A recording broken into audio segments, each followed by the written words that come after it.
नमस्कार दोस्तों, ये कविता एक सामान्य नारी के रूप में उर्मिला के पति विछो के विरह व्यथा को व्यक्त करती है।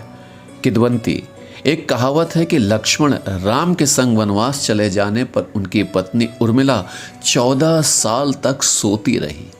एक लोक गाथा के अनुसार ऐसा इसलिए हुआ क्योंकि लक्ष्मण ने 14 साल के वनवास में निद्रा की देवी से वरदान मांगा कि उसे नींद ना आए और वो रात दिन जाग कर राम और सीता की सेवा कर सके, उनकी सुरक्षा कर सके।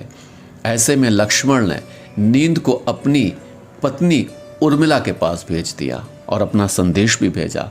लक्ष्मण के हिस्से की नींद उर्मिला को मिले और कहते हैं कि उर्मिला 14 साल तक सोती रही।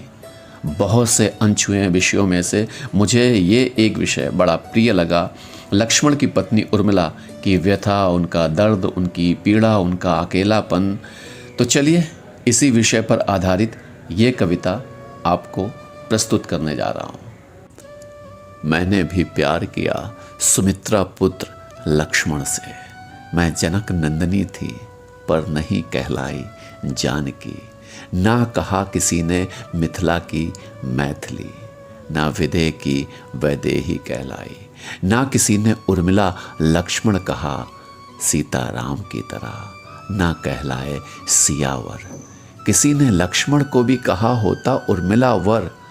राधा को काना नहीं मिले पर प्रेम की पहचान बन याद रखी गई और पूजी जाती हैं कन्हैया संग मंदिरों में।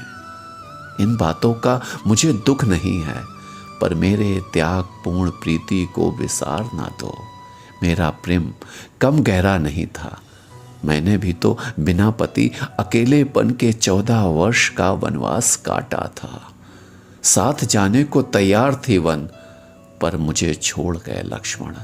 सबने कहा कि मैं 14 साल नींद में डूबी सोती रही, पर सच तो ये है कि मैं नींद में नहीं डूबी थी, विरह वेदना के विषाद में डूबी थी और सोने की कोशिश करती थी ताकि कम से कम सपने में तो देख सकूं।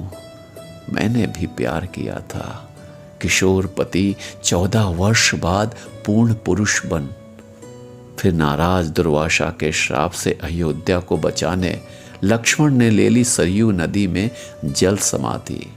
वे चले गए अनंत यात्रा पथ पर मेरा क्या रह गया कभी ना खत्म होने वाला वैराग्य। बस इतना ही कहना है, मेरे त्याग पूर्ण प्रेम को बिसार ना दो। मेरे त्याग पूर्ण प्रेम को बिसार ना दो। मैंने भी तो किया था प्यार।